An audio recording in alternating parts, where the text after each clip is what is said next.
So we continue to reflect upon what Jesus has to teach us about prayer.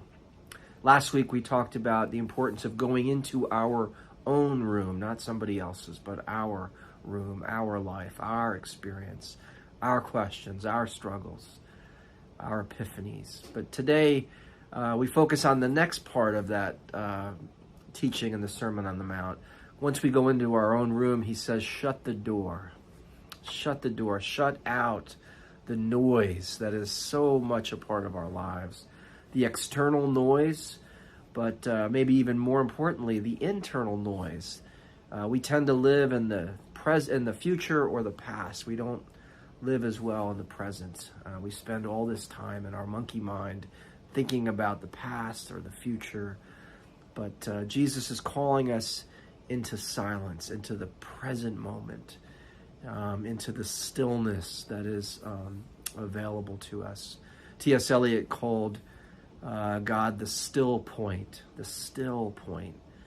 in our turning world.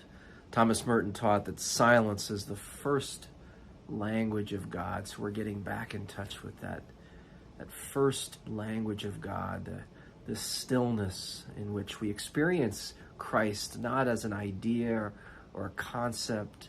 We don't even have a conversation with words, but we experience communion with the living Christ. Buddhists will have that phrase, muddy water, let's stand, become still.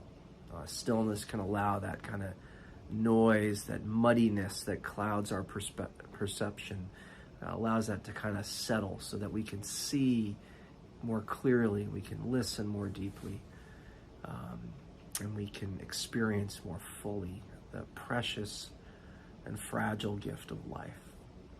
So today I just want to invite you into the practice of being silent, being still.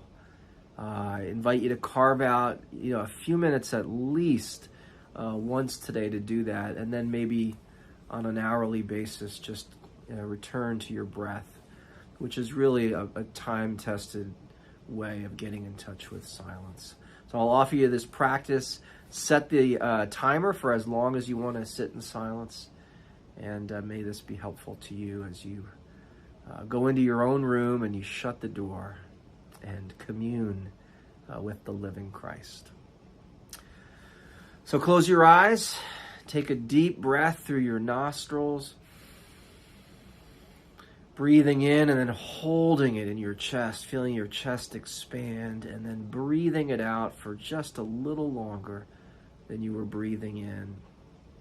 Let yourself do that 3 times, 3 large breaths, and let that lead you through the doorway and allow you to shut the door and ride that silence into a deeper communion that is beyond words. So may Christ meet you in a way that might be hard to put into words, but is as real and as transformative as anything you can experience. Amen.